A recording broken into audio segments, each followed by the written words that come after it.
ತಡರಾತ್ರಿ ಅವರು ಬಿಡದಿಯಿಂದ ಬೆಂಗಳೂರಿಗೆ ಹೊರಟಿರ್ತಾರೆ ರಿಕ್ಕಿ ರೈ. ಪ್ರತಿ ಬಾರಿ ಕಾರನ್ನ ಅವರೇ ಡ್ರೈವ್ ಮಾಡ್ತಾ ಇದ್ರು. ಇದೇ ಕಾರಣಕ್ಕೆ ಡ್ರೈವಿಂಗ್ ಸೀಟ್ ಅನ್ನೇ ಟಾರ್ಗೆಟ್ ಮಾಡಿ ಫೈರಿಂಗ್ ಅನ್ನ ನಡೆಸಲಾಗಿದೆ. ಇನ್ನ ಡ್ರೈವರ್ ರಾಜು ಬಚಾವಾಗಿದ್ದು ಪಕ್ಕದ ಸೀಟ್ನಲ್ಲಿದ್ದಂತಹ ರಿಕ್ಕಿ ರೈ ಅವರಿಗೆ ಗುಂಡು ತಾಗಿದೆ. ಮನೆಯಿಂದ ಆಚೆ ಬರ್ತಾ ಇದ್ದಂತೆ ರಿಕ್ಕಿ ರೈ ಮೇಲೆ ಫೈರಿಂಗ್ ಅನ್ನ ನಡೆಸಲಾಗಿದೆ. ಡ್ರೈವಿಂಗ್ ಸೀಟ್ ಟಾರ್ಗೆಟ್ ಮಾಡಿ ಗುಂಡಿನ ದಾಳಿಯನ್ನ ಮಾಡಲಾಗಿದೆ. ಪ್ರತಿ ಬಾರಿ ಕಾರನ್ನ ತಾವೇ ಡ್ರೈವ್ ಮಾಡ್ತಾ ಇದ್ರು ರಿಕ್ಕಿ ರೈ. ಇನ್ನ ಇದೇ ಕಾರಣಕ್ಕೆ ಡ್ರೈವಿಂಗ್ ಸೀಟ್ ಅನ್ನ ಟಾರ್ಗೆಟ್ ಮಾಡಿ ಫೈರಿಂಗ್ ನಡೆಸಲಾಗಿದೆ. ಡ್ರೈವರ್ ರಾಜು ಬಚಾವಾಗಿದ್ದು ಪಕ್ಕದ ಸೀಟ್ನಲ್ಲಿದ್ದ ರಿಕ್ಕಿ ರೈಗೆ ಗುಂಡು ತಾಗಿದೆ. ತಡರಾತ್ರಿ ಬಿಡದಿಯಿಂದ ಬೆಂಗಳೂರಿಗೆ ರಿಕ್ಕಿ ರೈ ಹೊರಟಿರ್ತಾರೆ. ಹೀಗಾಗಿ ಮನೆಯಿಂದ ಆಚೆ ಬಂದಿರ್ತಾರೆ. ರಿಕ್ಕಿ ರೈ ಹೊರಗೆ ಬಂದು ಅಲ್ಲಿ ಅಂದ್ರೆ ಕಾರಲ್ಲಿ ಕೂರ್ತಿದ್ದ ಹಾಗೇನೆ ಅವರ ಮೇಲೆ ಫೈರಿಂಗ್ ಅನ್ನ ನಡೆಸಲಾಗಿದೆ. ಡ್ರೈವಿಂಗ್ ಸೀಟ್ ಅನ್ನ ಟಾರ್ಗೆಟ್ ಮಾಡಿಕೊಂಡು ಗುಂಡಿನ ದಾಳಿ ನಡೆಸಿರ್ತಾರೆ. ಆದ್ರೆ ಯಾವಾಗ್ಲೂ ರಿಕ್ಕಿ ರೈ ಅವರೇ ಕಾರನ್ನ ಓಡಿಸ್ತಿರ್ತಾರೆ. ಹೀಗಾಗಿ ಡ್ರೈವಿಂಗ್ ಸೀಟ್ ಅನ್ನೇ ಟಾರ್ಗೆಟ್ ಮಾಡಿ ಗುಂಡಿನ ದಾಳಿ ನಡೆಸಿರ್ತಾರೆ. ಬಟ್ ಈ ಬಾರಿ ಡ್ರೈವರ್ ರಾಜು ಅವ್ರು ಕೂತ್ಕೊಂಡಿರ್ತಾರೆ. ಆದ್ರೆ ಪಕ್ಕದಲ್ಲಿದ್ದಂತಹ ರಿಕ್ಕಿಗೆ ಗುಂಡು ತಾಗಿದೆ. ಹೀಗಾಗಿ ಅವರಿಗೆ ಮೂಗು ಹಾಗೂ ಕೈಗೆ ಏಟಾಗಿರೋದು. ಸದ್ಯ ಅವರು ಖಾಸಗಿ ಆಸ್ಪತ್ರೆಯಲ್ಲಿ ಚಿಕಿತ್ಸೆಯನ್ನ ಪಡೆದುಕೊಳ್ತಿದ್ದಾರೆ. ಅಂದ್ರೆ ಇವರ ಚಲನವಲನ ಯಾರೋ ಕಂಟಿನ್ಯೂಸ್ ಆಗಿ ವಾಚ್ ಮಾಡಿರೋರೇ ಇದನ್ನ ಮಾಡಿರಬಹುದು ಅನ್ನುವಂತಹ ಒಂದು ಮಾಹಿತಿ. ಅಂದ್ರೆ ಯಾಕಂದ್ರೆ ಅವ್ರು ಯಾವಾಗಲೂ ಕಾರ್ನಲ್ಲಿ ಡ್ರೈವ್ ಮಾಡ್ತಾ ಇದ್ದಿದ್ದು ಅವರೇ ಅಂತ ನೋಡಿದ್ದವರೇ ಯಾರೋ ಮಾಡಿರುವಂತಹ ಕೃತ್ಯ ಇರಬಹುದು ಅಂತ ಸಹ ಅನುಮಾನಗಳು ಮೂಡ್ತಾ ಇದೆ. ಮುತ್ತಪ್ಪ ರೈ ಅವರ ಕಿರಿಯ ಪುತ್ರ ರಿಕ್ಕಿ ರೈ ಮೇಲೆ ಫೈರಿಂಗ್ ಅನ್ನ ನಡೆಸಿರೋದು. ಬಿಡದಿಯ ಮುತ್ತಪ್ಪ ರೈ ಅವರ ನಿವಾಸದ ಮುಂದೆ ಈ ಗುಂಡಿನ ದಾಳಿ ನಡೆದಿದೆ. 2 ಸುತ್ತಿನ ಗುಂಡಿನ ದಾಳಿಯನ್ನು ನಡೆಸಿದ್ದಾರೆ. ಈ ವೇಳೆ ರಿಕ್ಕಿ ರೈ ಅವರಿಗೆ ಗಂಭೀರವಾದ ಗಾಯ ಆಗಿದ್ದು ಅವರನ್ನು ಆಸ್ಪತ್ರೆಗೆ ದಾಖಲು ಮಾಡಲಾಗಿದೆ. ಸದ್ಯ ಅವರ ಸ್ಥಿತಿ ಗಂಭೀರವಾಗಿದೆ ಅನ್ನುವಂಥ ಮಾಹಿತಿ ಲಭ್ಯವಾಗ್ತಾ ಇದೆ. ಖಾಸಗಿ ಆಸ್ಪತ್ರೆಯಲ್ಲಿ ಅವರಿಗೆ ಚಿಕಿತ್ಸೆ ಮುಂದುವರೆದಿದೆ. ಇನ್ನು ಪೊಲೀಸರು ಸಹ ಸ್ಥಳಕ್ಕೆ ಭೇಟಿ ಕೊಟ್ಟು ಅಲ್ಲಿನ ಘಟನಾ ವಿವರಣೆಯನ್ನು ಪಡ್ಕೊಂಡಿದ್ದಾರೆ. ಮಾಹಿತಿಯನ್ನು ಕಲೆ ಹಾಕ್ತಿದ್ದಾರೆ. ಯಾರಿರಬಹುದು ಇದರ ಹಿಂದೆ ಅನ್ನುವಂತಹ ಎಂಕ್ವೈರಿ ಸಹ ಶುರು ಮಾಡಿದ್ದಾರೆ. ಸದ್ಯ ನೀವು ಗಮನಿಸ್ತಾ ಇದ್ದೀರಾ ದೃಶ್ಯಾವಳಿಗಳಲ್ಲಿ. ಇದೇ ಕಾರ್ನಲ್ಲಿ ರಿಕ್ಕಿ ರೈ ಬೆಂಗಳೂರಿಗೆ ಹೊರಟಿರ್ತಾರೆ. ತಡರಾತ್ರಿ ಸುಮಾರು 12:50 ಸುಮಾರಿಗೆ ಅವರು ಬೆಂಗಳೂರು ಕಡೆ ಹೊರಟಿರ್ತಾರೆ. ಹೀಗಾಗಿ ಬಿಡದಿಯ ತಮ್ಮ ಮನೆಯಿಂದ ಹೊರಗಡೆ ಬಂದಿರ್ತಾರೆ. ಇನ್ನು ಅವರು ಕಾರ್ನಲ್ಲಿ ಕೂರ್ತಿದ್ದ ಹಾಗೆ ಅವರನ್ನ ಟಾರ್ಗೆಟ್ ಮಾಡಿ ಗುಂಡಿನ ದಾಳಿಯನ್ನ ನಡೆಸ್ತಾರೆ. ಈ ವೇಳೆ ಡ್ರೈವರ್ ರಾಜು ಬಚಾವಾಗಿದ್ದು ರಿಕ್ಕಿ ರೈ ಅವರ ಮೂಗು ಹಾಗೂ ಕೈಗೆ ಗುಂಡು ತಾಗಿದೆ. ಹೀಗಾಗಿ ಅವರನ್ನು ಆಸ್ಪತ್ರೆಗೆ ದಾಖಲು ಮಾಡಲಾಗಿದೆ. ಸದ್ಯ ಅವರು ಆಸ್ಪತ್ರೆಯಲ್ಲಿ ಇರುವಂತಹ ಫೋಟೋ ಸಹ ನೀವು ಸ್ಕ್ರೀನ್ ಮೇಲೆ ನೋಡ್ತಾ ಇದ್ದೀರಾ. ಅವರ ಸ್ಥಿತಿ ಗಂಭೀರವಾಗಿದೆ ಅನ್ನುವಂತಹ ಮಾಹಿತಿ ಲಭ್ಯವಾಗ್ತಾ ಇದೆ.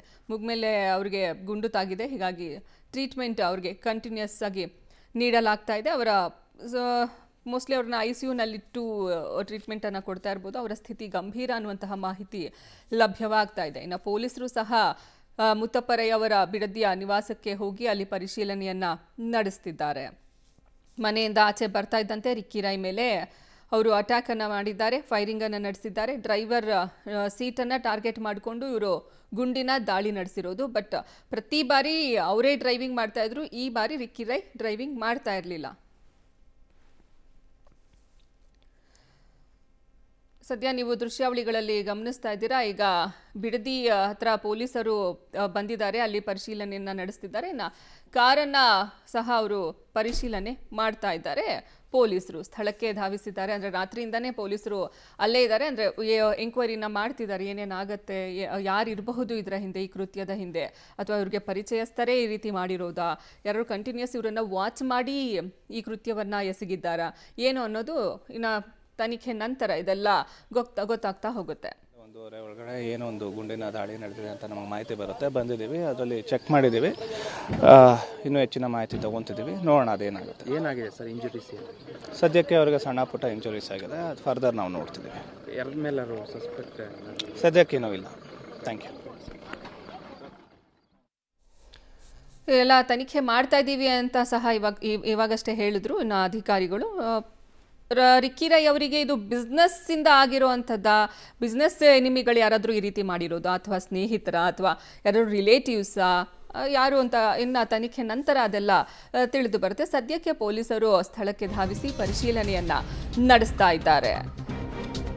2 ದಿನದ ಹಿಂದೆಯಷ್ಟೇ ರಿಕ್ಕಿ ರೈ ರಷ್ಯಾದಿಂದ ವಾಪಸ್ ಆಗಿದ್ರು. ರಿಯಲ್ ಎಸ್ಟೇಟ್ ಬಿಸ್ನೆಸ್ನಲ್ಲಿ ರಿಕ್ಕಿ ರೈ ಆಕ್ಟಿವ್ ಆಗಿದ್ರು. ಬಿಡದಿ ಇನ್ಸ್ಪೆಕ್ಟರ್ ಶಂಕರ್ ನಾಯಕ್ ನೇತೃತ್ವದಲ್ಲಿ ತನಿಖೆಯನ್ನ ಸದ್ಯಕ್ಕೆ ನಡೆಸಲಾಗ್ತಾ ಇದೆ. ಇನ್ನು 2 ದಿನದ ಹಿಂದೆ ಅಷ್ಟೇ ರಿಕ್ಕಿ ರೈ ರಷ್ಯಾದಿಂದ ವಾಪಸ್ ಆಗಿದ್ದಾರೆ. ಅವರು ಬಿಡದಿಗೆ ಬಂದು ತಮ್ಮ ಮನೆಯಲ್ಲಿ ಇದ್ರು. ಇನ್ನು ಬೆಂಗಳೂರಿಗೆ ಅಂತ ಅವ್ರು ಹೊರಟಿದ್ರು. ರಿಯಲ್ ಎಸ್ಟೇಟ್ನಲ್ಲಿ ಆಕ್ಟಿವ್ ಆಗಿದ್ದಾರೆ ರಿಕ್ಕಿ ರೈ. ಬಿಡದಿ ಇನ್ಸ್ಪೆಕ್ಟರ್ ಶಂಕರ್ ನಾಯಕ್ ನೇತೃತ್ವದಲ್ಲಿ ಈಗ ತನಿಖೆಯನ್ನ ಶುರು ಮಾಡಲಾಗಿದೆ. ಯಾರು ಇದರ ಹಿಂದೆ ಇದ್ದಾರೆ ಅನ್ನೋದನ್ನ ಈಗ ಪೊಲೀಸರು ಪರಿಶೀಲನೆಯನ್ನ ಶುರು ಮಾಡಿದ್ದಾರೆ. ಇದು ಮುಂದೆ ಇದು ಗೊತ್ತಾಗ್ತಾ ಹೋಗುತ್ತೆ ಇದರ ಹಿಂದೆ ಯಾರ ಕೈವಾಡ ಇದೆ ಅನ್ನೋದು. ಮುತ್ತಪ್ಪರೈ ಅವರ ಕಿರಿಯ ಪುತ್ರ ರಿಕ್ಕಿ ರೈ ಮೇಲೆ ಫೈರಿಂಗ್ ಅನ್ನ ನಡೆಸಲಾಗಿರೋದು. ತಡರಾತ್ರಿ 12:50 ಸುಮಾರಿಗೆ ಅವರು ಬಿಡದಿಯಿಂದ ಬೆಂಗಳೂರಿಗೆ ಹೊರಟಿರ್ತಾರೆ. ಈ ವೇಳೆ ಅವರು ಮನೆಯಿಂದ ಆಚೆ ಬಂದು ಕಾರ್ನಲ್ಲಿ ಕೂತ್ಕೊಳ್ತಿದ್ದ ಹಾಗೆ ಅವರನ್ನ ಟಾರ್ಗೆಟ್ ಮಾಡಿ ಫೈರಿಂಗ್ ಅನ್ನ ನಡೆಸಿದ್ದಾರೆ. 2 ಸುತ್ತಿನ ಗುಂಡಿನ ದಾಳಿಯನ್ನ ನಡೆಸಿದ್ದಾರೆ. ರಿಯಲ್ ಎಸ್ಟೇಟ್ ಬಿಸ್ನೆಸ್ ಅಲ್ಲೂ ಸಹ ರಿಕ್ಕಿ ರೈ ಅವರು ಆಕ್ಟಿವ್ ಆಗಿದ್ರು. ಇನ್ನು ಹೀಗಾಗಿ ಅವ್ರಿಗೆ ಏನಾದರೂ ಬಿಸ್ನೆಸ್ ರಿಲೇಟೆಡ್ ಎನಿಮೀಸ್ ಈ ರೀತಿ ಏನಾದರೂ ಮಾಡಿದ್ರಾ ಅದು ಗೊತ್ತಿಲ್ಲ. ಇನ್ನು ರಷ್ಯಾದಿಂದ ಅವರು 2 ದಿನದ ಹಿಂದೆ ಅಷ್ಟೇ ವಾಪಸ್ ಆಗಿದ್ದಾರೆ. ಅಂದರೆ ಇವರನ್ನ ಕಂಟಿನ್ಯೂಸ್ ಆಗಿ ಯಾರೋ ಗಮನಿಸಿ ಒಂದು ಗ್ರೂಪ್ ಈ ಥರ ಮಾಡಿದ್ಯಾ ಅಥವಾ ಒಬ್ಬರೇ ಇದರ ಹಿಂದೆ ಇದ್ದಾರಾ ಅದೆಲ್ಲ ಇನ್ನು ಪೊಲೀಸರ ತನಿಖೆಯಲ್ಲಿ ತಿಳಿದು ಬರುತ್ತೆ.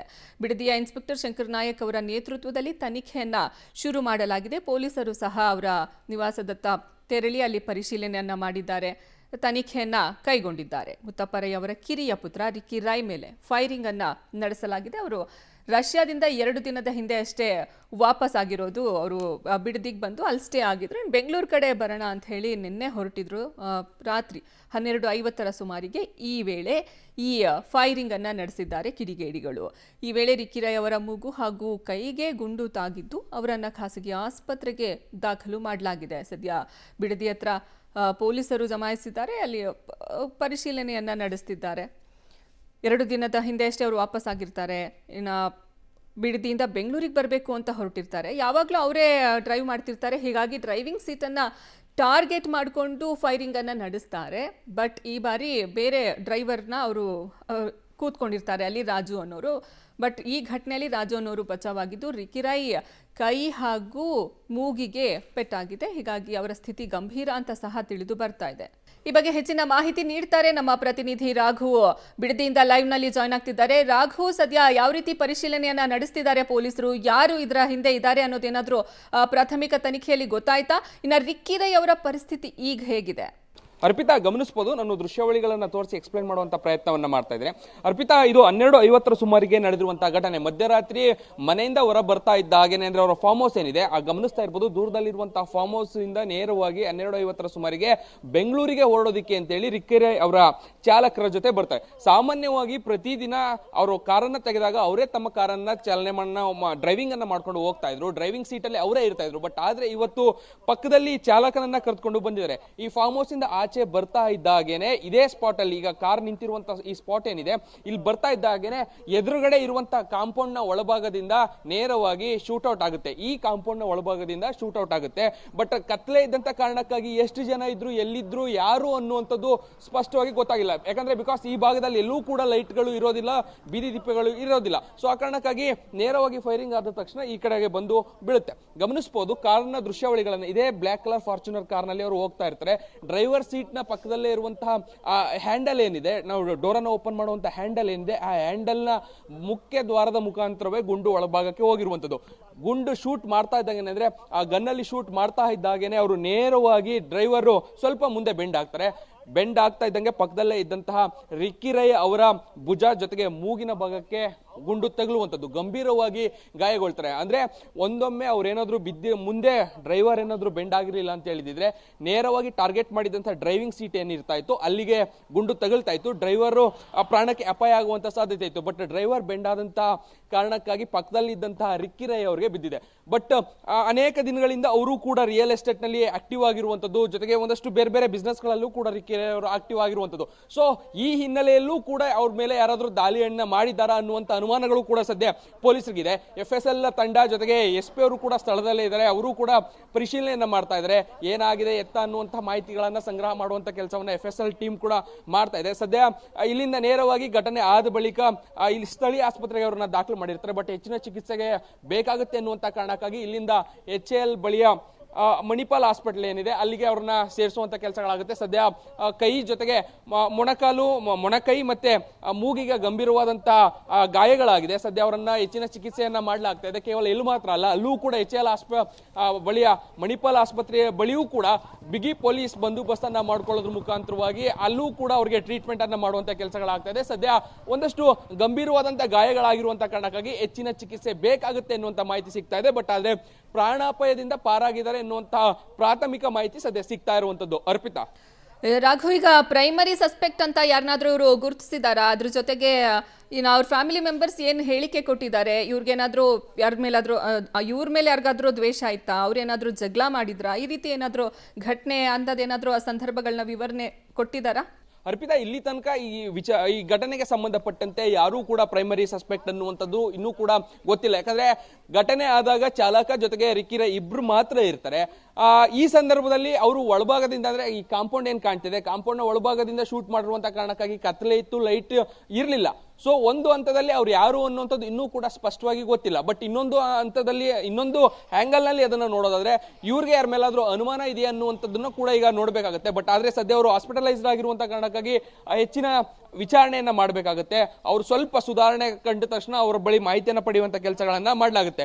ಪ್ರಮುಖವಾಗಿ 2 ದಿನದ ಹಿಂದಷ್ಟೇ ಇವರು ರಷ್ಯಾದಿಂದ ವಾಪಸ್ ಆಗಿರ್ತಾರೆ. ರಷ್ಯಾದಿಂದ ಬಂದಂತ ರಿಕ್ಕಿ ರೈ ಇವತ್ತು ಅಂದ್ರೆ ಮಿಡ್ ನೈಟ್ ಏನಿದೆ, ಮಿಡ್ ನೈಟ್ ಬ್ಯಾಂಗ್ಳೂರ್ಗೆ ಸದಾಶಿವನಗರದಲ್ಲಿರುವಂತವರ ಮನೆಗೆ ಹೋಗ್ಬೇಕು ಅನ್ನುವಂತ ಕಾರಣಕ್ಕಾಗಿ ವಾಪಸ್ ಇಲ್ಲಿಂದ ಹೊರಡ್ತಾರೆ. ಬಟ್ ಆದ್ರೆ ಏನನ್ನೋ ಮರ್ತಿದ್ದಾರೆ ಅನ್ನುವಂತ ಕಾರಣಕ್ಕಾಗಿ ಹೊರಟಿದ್ದಂತವ್ರು ರಿಟರ್ನ್ ಮನೆಗೆ ಹೋಗಿ ವಾಪಸ್ ಬರಬೇಕಾದ್ರೆ ಈ ಘಟನೆ ಆಗಿರುವಂತದ್ದು ಒಂದಷ್ಟು ಅನೇಕ ಪ್ರಶ್ನೆಗಳು ಜೊತೆಗೆ ಅನುಮಾನಗಳಿಗೆ ಕಾರಣ ಆಗುತ್ತೆ.